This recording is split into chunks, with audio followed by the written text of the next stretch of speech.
ಕೈ ತಟ್ಟಿಸ್ಬೇಕು ಬಂತು.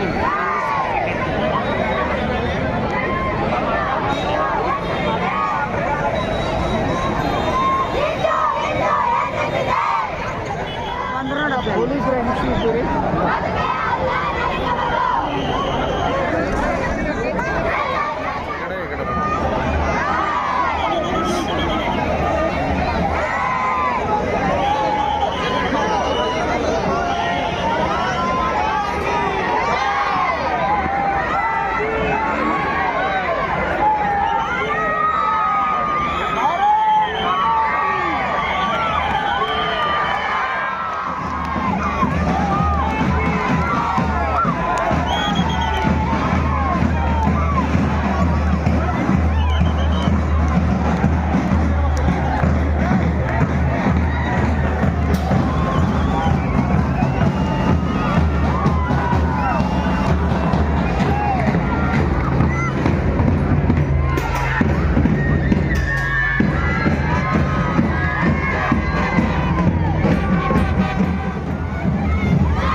यत्कण्टकाकीर्णमार्गम् स्वयंत्रे कृतन्नः सुधङ्कारयेत् श्रुतं चैव यत्कण्टकाकीर्णमार्गम् स्वयंत्रे कृतन्नः सुधङ्कारयेत्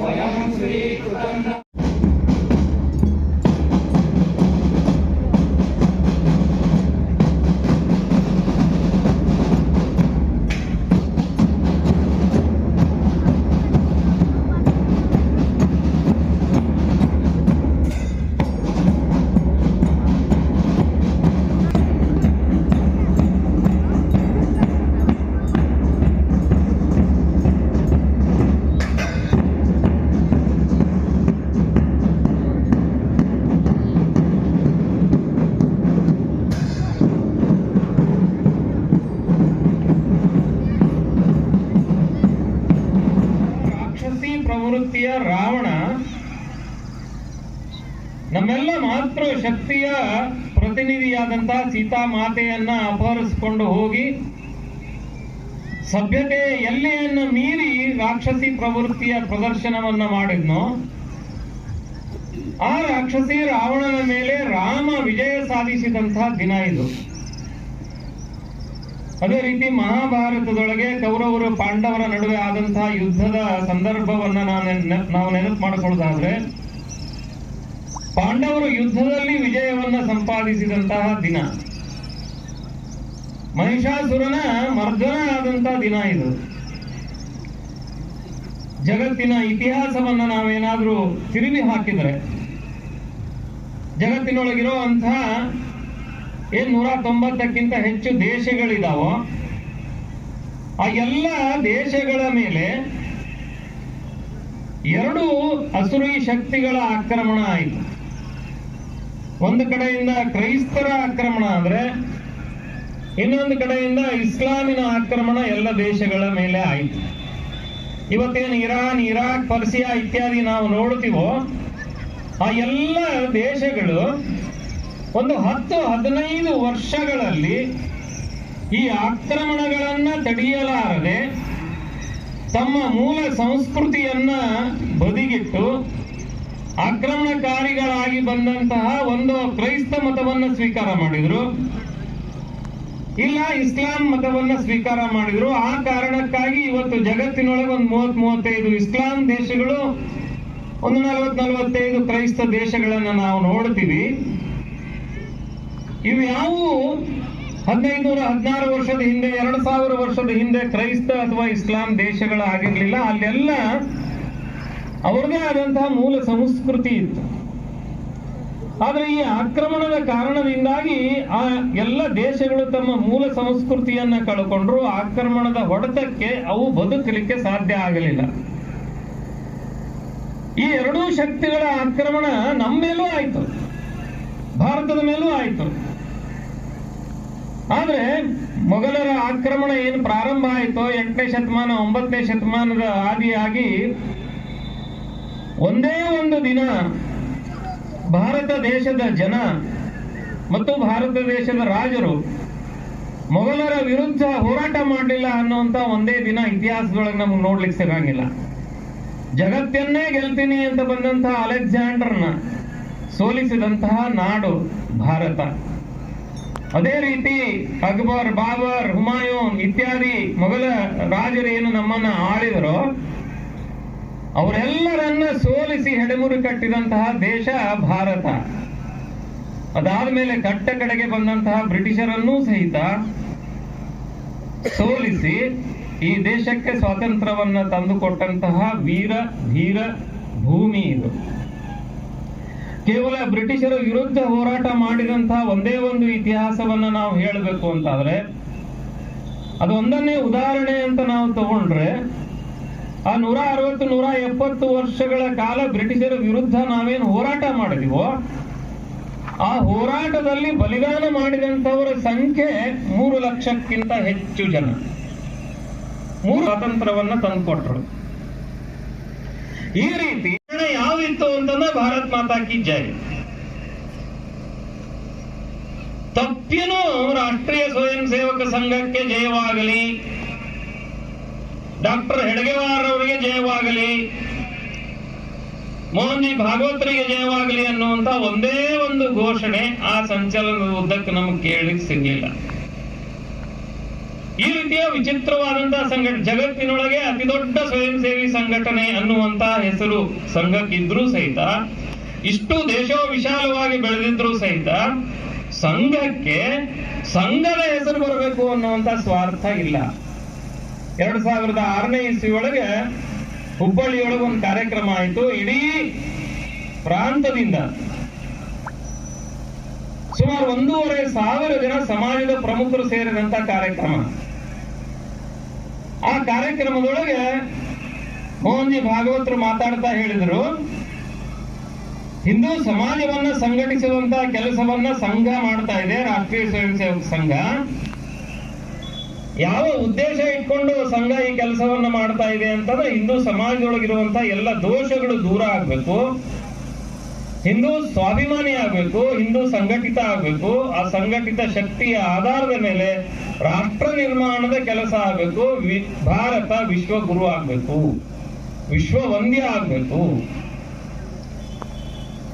ಅದನ್ನು ಹೇಳ್ತಾ ಹೇಳ್ತಾ ಮುಂದೆ ಒಂದು ದಿನ, ಇದು ನಡೆದಿದ್ದು 2006ರೊಳಗೆ, ಇನ್ನೊಂದು 30, 40, 50 ವರ್ಷ ಹೋದ ನಂತರ ಆ ಸ್ಥಿತಿ ಬಂದಾಗ, ಹಿಂದೂ ಸಮಾಜ ಸಂಘಟಿತ ಆಗಿ, ಹಿಂದೂ ಸಮಾಜದೊಳಗಿನ ಎಲ್ಲ ದೋಷಗಳು ದೂರ ಆಗಿ, ಆ ಸ್ಥಿತಿ ಹಿಂದೂ ಸಮಾಜಕ್ಕೆ ಬಂದಾಗ ತಪ್ಪಿನೂ ಇದರ ಹಿಂದ್ಗಡೆ RSSನ ಒಂದು ಪ್ರಯತ್ನ ಇದೆ, ಶಕ್ತಿ ಇದೆ, ಸಂಘದ ಕಾರಣದಿಂದಾಗಿ ಹಿಂದೂ ಸಮಾಜ ಇವತ್ತು ಸಂಘಟಿತ ಆಗಿದೆ ಅನ್ನುವಂತಹ ಉಲ್ಲೇಖನೂ ಮಾಡಬಾರ್ದು, ಆ ಅಪೇಕ್ಷೆ ಸಂಘಕ್ಕಿಲ್ಲ ಅಂತ ಹೇಳಿದ್ರು.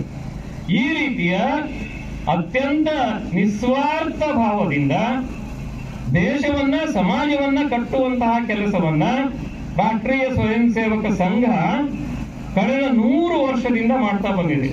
1925ನೇ ವಿಜಯದಶಮಿ ದಿನ ಪ್ರಾರಂಭ ಆದಂತಹ ಸಂಘಟನೆ ಮೊನ್ನೆ ನಡೆದಂತಹ ವಿಜಯದಶಮಿಗೆ ಒಂದು 100 ವರ್ಷವನ್ನ ಪೂರ್ಣಗೊಳಿಸಿದೆ. ಮಾನವೀಯ ಮೌಲ್ಯಗಳನ್ನು ತುಂಬುವುದರ ಜೊತೆಗೆ ಇವತ್ತ ನಾವೆಲ್ಲರೂ ಕೂಡ ಒಂದು ಅಂತಕ್ಕಂಥ ಸದ್ಭಾವನೆಯನ್ನ ಬಿತ್ತಿ ಬೆಳೆಯುವಂತಹ ಈ ಮಹಾಕಾರ್ಯ ಅವತ್ತಿನ ದಿನಮಾನದೊಳಗ ಅವರಿಗೆ ಆಗಿರ್ತಕ್ಕಂತಹ ಒಂದು ಏನೆಲ್ಲ ಸಮಸ್ಯೆಗಳನ್ನ ಕ್ರೋಢೀಕರಿಸಿಕೊಂಡು ಇವತ್ತಿನ ಸಂದೇಶವನ್ನ ನಾವೆಲ್ಲರೂ ಕೂಡ ಅವತ್ತ ಆ ವ್ಯಕ್ತಿ ಇದನ್ನು ಹುಟ್ಟು ಹಾಕದೆ ಹೋಗಿದ್ರೆ ಬಹುಶಃ ನಾವು ಮತ್ತೆ ಎಷ್ಟೆಷ್ಟು ಸಾರಿ ಪರಕೀಯರಿಂದ ನಮ್ಮನ್ನ ನಾವು ಆಳಿಸಿಕೊಳ್ತಿದ್ವಿ ಅಂತಕ್ಕಂಥ ಚಿಂತನೆಯನ್ನ ನಾವೆಲ್ಲ ಅರ್ಥೈಸಿಕೊಳ್ಬೇಕಾಗಿರ್ತಕ್ಕಂಥದ್ದಾಗಿದೆ.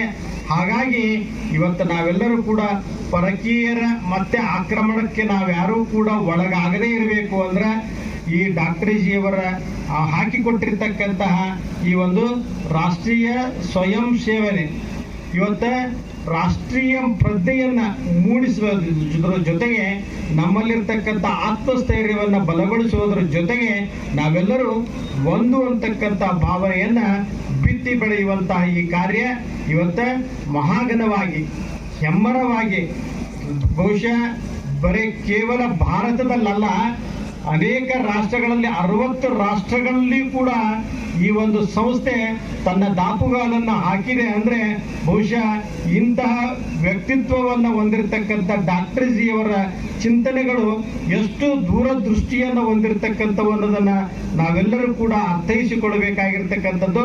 ಇವತ್ತ ನಾವು ಇಳಕಲ್ ಮಹಾನಗರದೊಳಗ ಆ ಒಂದು ಪಥಸಂಚಲನೆಯನ್ನು ನೋಡುವಂತ ಸಂದರ್ಭದೊಳಗ ಆ ಎಲ್ಲ ಯುವಕರಾಗಿರ್ಬೋದು, ಹಿರಿಯರಾಗಿರ್ಬೋದು, ಚಿಕ್ಕ ಚಿಕ್ಕ ಮಕ್ಕಳು ಕೂಡ ತಮ್ಮ ವೇಷಗಳನ್ನ ಹಾಕಿಕೊಂಡು ಆ ಒಂದು ಕೋಲನ್ನು ಹಿಡಿದುಕೊಂಡು ಹೊರಟಿದ್ದನ್ನು ನೋಡಿದ್ರೆ ಮೈಯೆಲ್ಲ ರೋಮಾಂಚನ ಆಗ್ತಕ್ಕಂಥ ಒಂದು ಸುಯೋಗವನ್ನ, ಆ ಕ್ಷಣವನ್ನ ನಾವೆಲ್ಲರೂ ಕೂಡ ಕಣ್ತುಂಬಿಕೊಂಡಿರ್ತಕ್ಕಂಥದ್ದು ನಿಜವಾಗಿ ಕೂಡ ಅದನ್ನ ಮರೆಯಲಿಕ್ಕೆ ಸಾಧ್ಯವಿಲ್ಲ ಅಂತಕ್ಕಂಥದ್ದನ್ನ, ಅಂತಹ ಚಿಂತನೆಯನ್ನ ಕೇವಲ ಆ ಒಂದೊಂದು ದಿಕ್ಕಿನಿಂದ ಬಂದಿರತಕ್ಕಂಥ ಪಥಸಂಚಲನ ಒಂದು ಗಂಗಾ ಮತ್ತು ಯಮುನಾ ಮತ್ತು ಸರಸ್ವತಿಯ ರೂಪದೊಳಗ, ಇಲ್ಲಿ ಮಲಪ್ರಭೆ ಮತ್ತು ಕೃಷ್ಣೆ ಈ ಸಂಗಮದ ರೂಪದೊಳಗ ಇವತ್ತ ಇಳಕಲ್ಲ ಮಹಾನಗರ ಕೂಡಲ ಸಂಗಮ ಆಗಿದೆ ಅಂತಕ್ಕಂತಹ ಸದ್ಭಾವ ನಮ್ಮೆಲ್ಲರಿಗೂ ಕೂಡ ಬಹಳಷ್ಟು ಸಂತೋಷವನ್ನು ಉಂಟು ಮಾಡಿರ್ತಕ್ಕಂಥದ್ದು.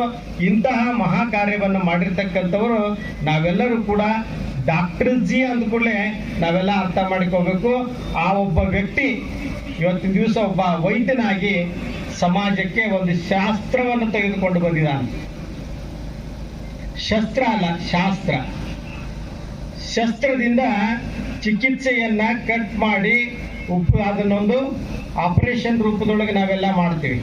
ಆದರೆ ಆ ಡಾಕ್ಟ್ರಿಜಿಯವರು ಶಾಸ್ತ್ರ ಅಂತಕ್ಕಂಥದ್ದು ಯಾವ ಶಾಸ್ತ್ರ ಅಂದ್ರೆ ಮಾನವೀಯ ಮೌಲ್ಯಗಳು ಮತ್ತು ಭಾರತೀಯ ಸಂಸ್ಕೃತಿ ಮತ್ತು ಆಚಾರ ವಿಚಾರ ಪರಂಪರೆಯನ್ನ ತನ್ನ ಶಾಸ್ತ್ರವನ್ನಾಗಿ ಇವತ್ತ ಡಾಕ್ಟ್ರಿಜಿಯವರು ತಮ್ಮ ಗುಡಿಯೊಳಗೆ ಹಿಡ್ಕೊಂಡು ಬಂದು ನಮ್ಮನ್ನೆಲ್ಲವನ್ನ ಆಪರೇಷನ್ ಮಾಡಿ ಅವರು ಜೊತೆಗೆ ಒಂದು ಹೂವಿನ ಹಾರವನ್ನು ತೆಗೆದುಕೊಂಡು ಬಂದಿದ್ದಾರೆ.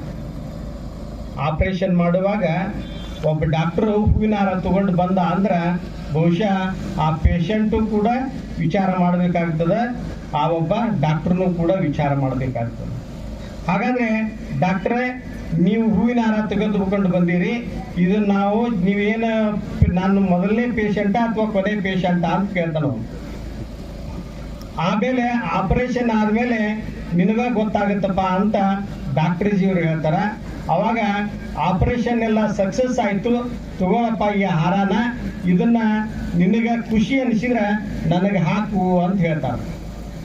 ಹಾಗ ಡಾಕ್ಟ್ರಿಜಿಯವ್ರು ಮಾಡಿರ್ತಕ್ಕಂಥ ಆಪರೇಷನ್ ಸಕ್ಸಸ್ ಆಗೈತೆ ಅಂತ ಆ ಡಾಕ್ಟ್ರಿಜಿಯವರಿಗೆ ನಾವೆಲ್ಲ ಜಾತಿ ಮತ ಪಂಥಗಳೆಲ್ಲವನ್ನು ಒಡೆದು ಹಾಕಿ ನಾವೆಲ್ಲ ಭಾರತ ಮಾತೆಯ ಸುಂದರ ಪುಷ್ಪಗಳಾಗಿ ಡಾಕ್ಟ್ರಿಜಿಯವರ ಕೊರಳಿನೊಳಗ ಹಾರಗಳಾಗಿ ಈ ಭಾರತ ಮಾತೆಯ ಕುಡಿಲೊಳಗ ನಮ್ಮೆಲ್ಲರನ್ನು ಕೂಡ ತುಂಬಿಸಿಕೊಂಡು ಜಗನ್ಮಾತೆಯಾಗಿ ಜಗತ್ತನ್ನೇ ಗುರುವಾಗುವ ನಿಟ್ಟಿನೊಳಗ ಭಾರತ ದೇಶವನ್ನ ಗುರುತಿಸ್ತಕ್ಕಂತಹ ಸಚ್ಚಿಂತನೆಯನ್ನು ಹೊಂದಿರತಕ್ಕಂಥ ಡಾಕ್ಟ್ರಿಜಿಯವರ ಒಂದು ಸಂಕಲ್ಪ ಇವತ್ತು ಶತಮಾನಗಳನ್ನು ಕಂಡಿರ್ತಕ್ಕಂಥದ್ದು.